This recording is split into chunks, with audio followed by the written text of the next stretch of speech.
त्यांनी जी केलेली भ्रष्टाचाराच्या अनुषंगाने जी टिप्पणी होती तीच ही मार्गदर्शक आहे, हे एकंदरीत अण्णा हजारेच्या या सर्व प्रकरणातून हे स्पष्ट होत आहे. कारण आपण संसदीय लोकशाहीत राहतो.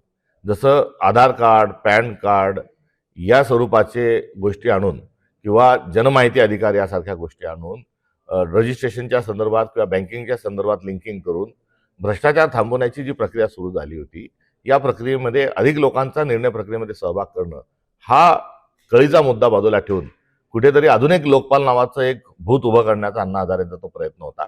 आणि त्या प्रयत्नाला भुरळ ही महाराष्ट्रातल्या भारतातल्या जनतेला पाडण्यामध्ये तत्कालीन माध्यमं ही यशस्वी झाली होती.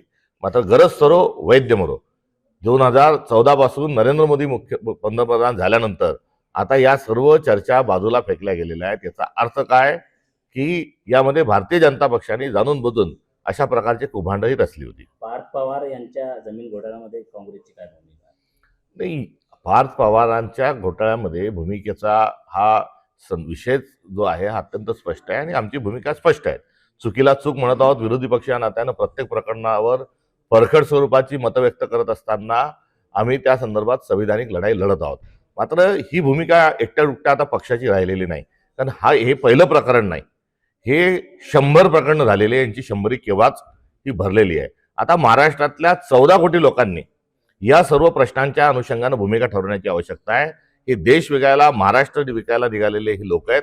हे केवळ मतांचीच चोरी केली नाही, त्यांनी रोजगार चोरी केलेली आहे, यांनी शासकीय निधीची चोरी केलेली आहे, हे जमिनी चोरी करायला आता हे निघालेले आहे. त्यामुळे चोर सरकार आहे आणि या चोर सरकारच्या विरोधात सर्वांनी एकत्र येऊन मोठं जन आंदोलन पुकारण्याची आवश्यकता आहे.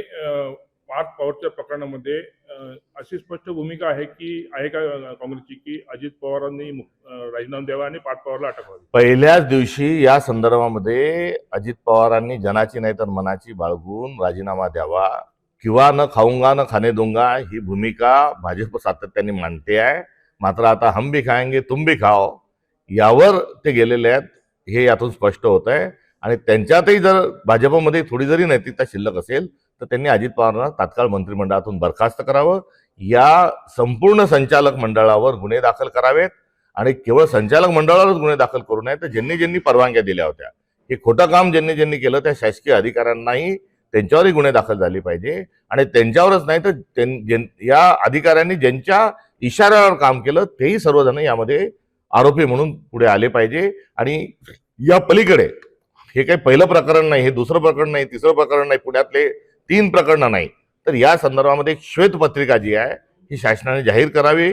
आणि सरकारच्या जमिनी किती लाटल्या, वतनाच्या जमिनी किती व्यवहार झाले, खरेदी झाल्या, हस्तांतर झाले, एवढंच नाही तर भाजपचं कार्यालय जे आहे तेही कोणत्या जमिनीवर, या सर्वाची श्वेतपत्रिका ही तात्काळ देवेंद्र फडणवीसांनी जाहीर करावी. आणि पुढच्या नागपूर हिवाळी अधिवेशनामध्ये संपूर्ण 1 दिवस या श्वेतपत्रिकेवर चर्चा करावी, ही असणारी काँग्रेसची भूमिका आहे.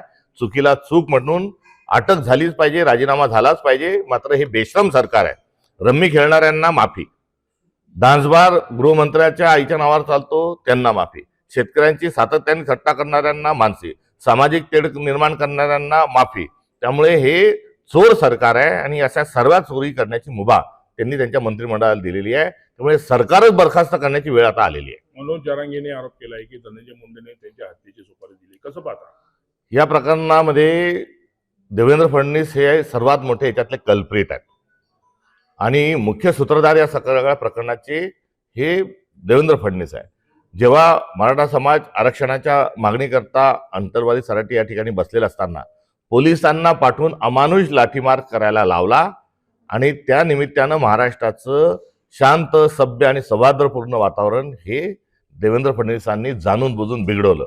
आणि ते बिघडवल्यानंतर मराठा, ओबीसी किंवा व्हिजेएनटी आदिवासी अशा स्वरूपाच्या जाती धर्मात त्यांनी भांडणं लावलेले आहेत.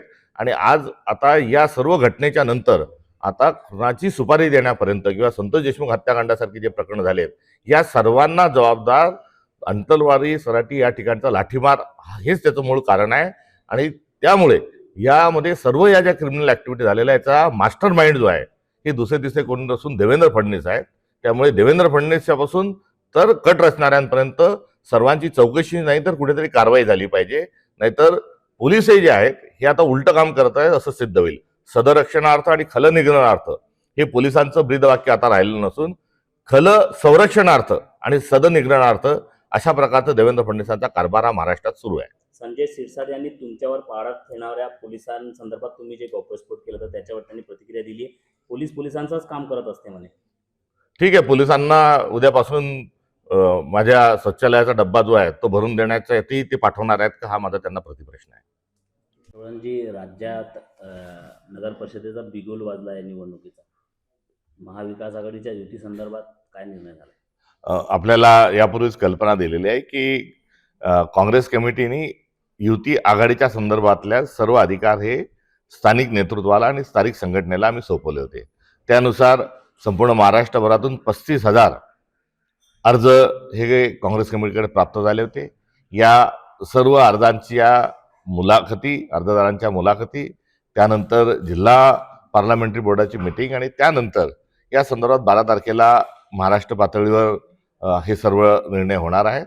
त्यामुळे आघाडी आणि युतीच्या संदर्भामध्ये जे प्रस्ताव येतील त्याची गुणवत्तेच्या आधारावर किंवा स्थानिकांच्या संमतीच्या आधारावर या संदर्भामध्ये निर्णय होतील. नाही, तुम्ही धुळे, उस्मानाबाद या ठिकाणी महाआघाडीची हे केलेली आहे, तर बाकी जिल्ह्यामध्ये कधी होणार आहे? नाही, राज्यस्तरावर एकत्रित स्वरूपाची कुठेही आघाडी युतीची घोषणा आम्ही केलेली नाही आणि या संदर्भातले सर्व अधिकार आम्ही स्थानिकांना दिलेले आहेत. त्यामुळे जिथे कुठे अशा स्वरूपाचं वातावरण असेल त्या संदर्भामध्ये प्रस्ताव आल्यानंतर त्यांना योग्य ते निर्देश आणि सूचना देण्यात येतील. मनसेला सोबत घेतलंय का? अशा प्रकारे अजून कोणत्याही जिल्ह्यातून तशा पद्धतीची विचारणा किंवा प्रस्ताव हा आलेला नाही आणि 12 तारखेलाही अशा प्रकारचा प्रस्ताव येण्याची शक्यता धुसर आहे. शरद पवार साहेबांनी सांगितलं की मनसेबाबत सॉफ्ट कॉर्नर घेऊ. त्यांची भावना आहे, त्यांचं ते मत आहे. ते इंडिया अलायन्सचे ज्येष्ठ एक सदस्य आहेत आणि त्या अनुषंगाने त्यांनी ती व्यक्त केलेली भावना आहे.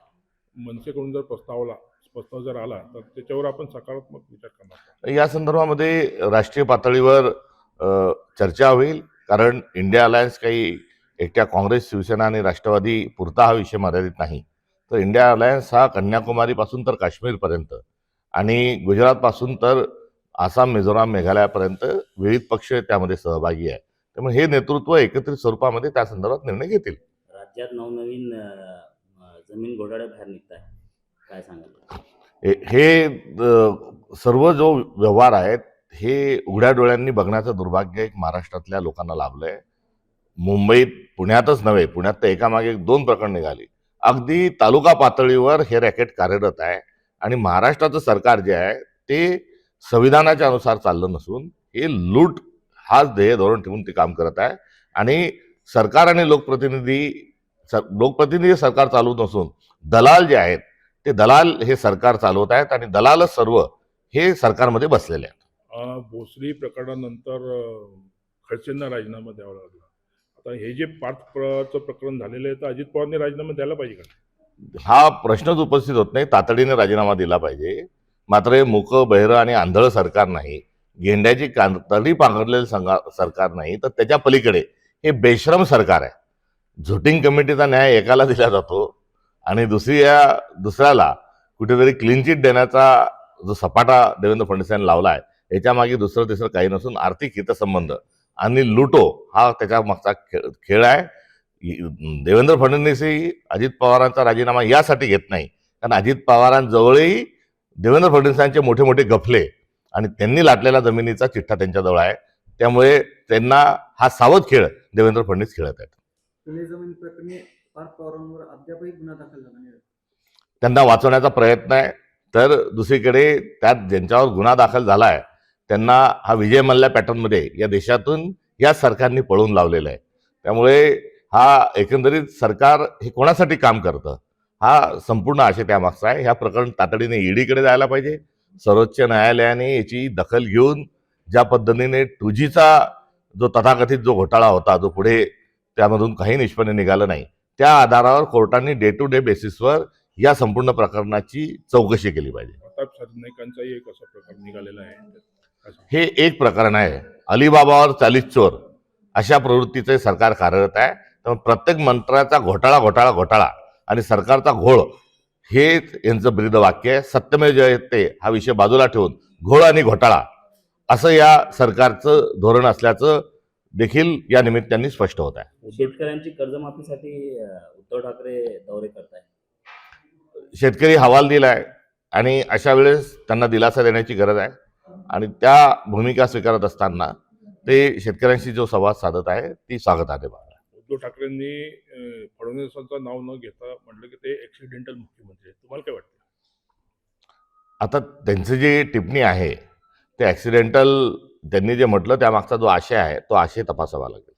आत्या सुप्रिया सुळेंनी पार्थ पवारला क्लीन चिट दिली आहे, पण आजोबा शरद पवारांनी मुख्यमंत्र्याच्या कारवाईकडे लक्ष आहे असं म्हटलंय. एकंदरीत या सर्व प्रकरणामध्ये जे सगळं काही काळं बेरं आहे असं नाही. दाल में कुछ काला आहे असं नाही, तर दाल ही पुरी की पुरी काली आहे. त्यामध्ये हे स्पष्ट स्वरूपाचा हा भ्रष्टाचार झाल्याचं उघड होत आहे. राधाकृष्ण विखे पाटील शेतकऱ्याच्या बाबतीत वादग्रस्त वक्तव्य केलं की सोसायटीचं कर्ज काढायचं, पुन्हा बाजारी व्हायचं आणि कर्जमाफी मागायची असे अनेक वर्षापासून सुरू आहे. त्याकडे कसे बघता? सौ चुवे खाके बिल्ली हचको चली असं राधाकृष्ण विखे पाटील साहेबांच्या वक्तव्याचं वर्णन करावं लागेल.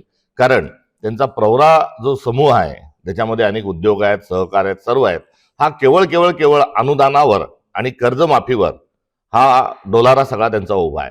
ज्यांनी अनेक वर्षांपासून सरकारचं अनुदान लाटलंय, प्रसंगी कर्जमाफी देखील स्वीकारली आहे, कुठे ऋण माफी स्वीकारली आहे, कुठे स्टॅम्प ड्युटीची माफी स्वीकारलेली आहे. जे नखशिकांत सरकारच्या माफी या शब्दावर जे उभे आहेत यांनी शेतकऱ्याच्या संदर्भात असं वक्तव्य करणं म्हणजे सौ चुवे खाके बिल्ली हचको चली. शरद पवारांची राष्ट्रवादी आपल्यासोबत आहे, परंतु पार्थ पवारच्या प्रकरणामध्ये शरद पवार पक्षाचे राष्ट्रवादीचे नेते त्यांना त्यांच्या फेवरमध्ये स्टेटमेंट करत आहे. तर यांच्या हातून मिली बघत आहे का? बघा, हे पुण्याचं जे प्रकरण, दोन्ही प्रकरणं, जैन बोर्डिंगचं, जैन मंदिराचं आणि हा नवीन आलेला भ्रष्टाचार आणि त्यासोबत जो डेअरीची जमीन जी लाटली हे 3 प्रकरणं आज ऐरणीवर आहे. या तिन्ही प्रकरणात कोण काय म्हणतं हे काय म्हणतं हा विषय गौण आहे. यामध्ये सरकार म्हणून काय काम करतं, सरकारचं काम करेल हे संविधानिक जे मूल्य होतं हे आता बाजूला ठेवून कोण काय म्हणतो या अनुषंगानं आता सरकार जे आहे हे टाइमपास करत आहे, एवढं मात्र खरं. जे जिल्हा सचिव आहे भाजपचे त्यांनी राजीनामा दिला आहे. अनंता शिंदे यांनी भाजपचे जे जिल्हाध्यक्ष विजयराज शिंदे आणि काही कार्यकर्ते पदाधिकाऱ्यांवर आरोप केला की त्यांनी लोकसभेमध्ये आणि विधानसभेमध्ये सेटिंग केली आहे लाखो करोडो रुपयांची. कसं बघताय तुम्ही? टोळी युद्ध जे आहे ते टोळी युद्ध फक्त मुंबईतच नव्हे तर ते आता गल्लोगल्ली बघावं लागतं, बघण्याची वेळ आलेली आहे. ज्यांनी आरोप केला ते 2017ला काँग्रेसचे आमचे उमेदवार होते, त्यामुळे त्याबद्दल अधिक न बोललेलं बरं. मोहन भागवत यांनी एक असं स्टेटमेंट केलंय की भारत हिंदू राष्ट्र आहे आणि मी कधीपासून बोलणं विसरलंय की आम्ही भारतीय आहोत. मोहन भागवतजींनी एकदा ठरवून घ्यावं की ते नेमके काय आहेत आणि त्यांना नेमकं काय हवं आहे.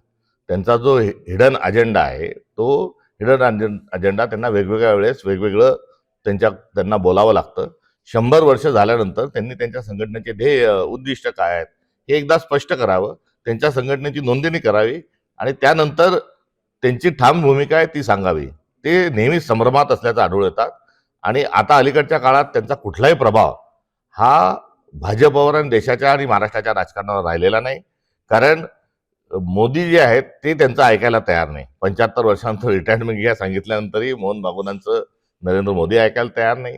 देवेंद्र फडणवीसांनाही त्यांनी सांगितलं की अजित पवारांना सोबत घेऊ नका, तरी देवेंद्र फडणवीसांनी त्यांना सोबत घेतलं.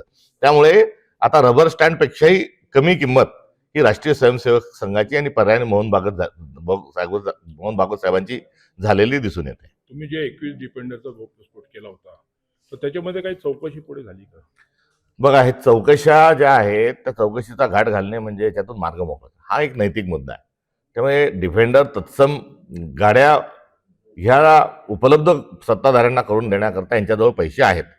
निवडून पहिल्यांदा आलेल्या 60 आमदारांना प्रत्येकी 5-5 कोटी रुपये देण्याकरता यांच्याजवळ पैसे आहेत. पुण्याची जमीन घेण्याकरता यांच्याजवळ पैसे आहेत. फुकट जमीन देण्याकरता यांच्याजवळ सुविधा आहेत. मात्र शेतकऱ्यांची कर्जमाफीचा जेव्हा मुद्दा येतो तेव्हा यांच्याजवळ पैसे हे नसतात. त्यामुळे हा जो एक प्रश्न आहे हा एक नैतिक स्वरूपाचा हा प्रश्न आहे आणि या प्रश्नाच्या कितीतरी पलीकडे जाऊन गंभीर प्रकरणं ही आज महाराष्ट्रामध्ये ही उभी आहेत. आता हे सरकार बदलल्याशिवाय किंवा चक्की पेसिंग ह्या स्वरूपामध्ये या सर्वांना आत पाठवल्याशिवाय या सर्व प्रकरणाचा पर्दाफाश होणार नाही. राज्यामध्ये एवढे मोठमोठे भ्रष्टाचार निघत असताना अण्णा हजारे शांत बसलेले आहेत. ते झोपी गेलेले आहेत, त्यांना जागं करण्याचा प्रयत्न अनेक लोक करतात आहे. मात्र अण्णा हजारेंचं एकंदरीत सर्व जे लोकपाल होतं हे लोकपाल नसून ते भाजपच्या हिडन अजेंड्यावर काम करत होते, हे एव्हाना स्पष्ट झालेलं आहे. त्यांनी भ्रष्टाचार मुक्तीसाठी लोकपालचा आग्रह धरला, परंतु लोकपालचं आता जे ऑफिस आहे त्याच्यासाठी महागड्या गाड्या घेण्यात येत आहे, तर हे योग्य आहे का? अण्णा हजारेंचा लोकपालच्या संदर्भामध्ये मनमोहन सिंग आणि राहुल गांधी त्यावेळेस त्यांनी जी केलेली भ्रष्टाचाराच्या अनुषंगाने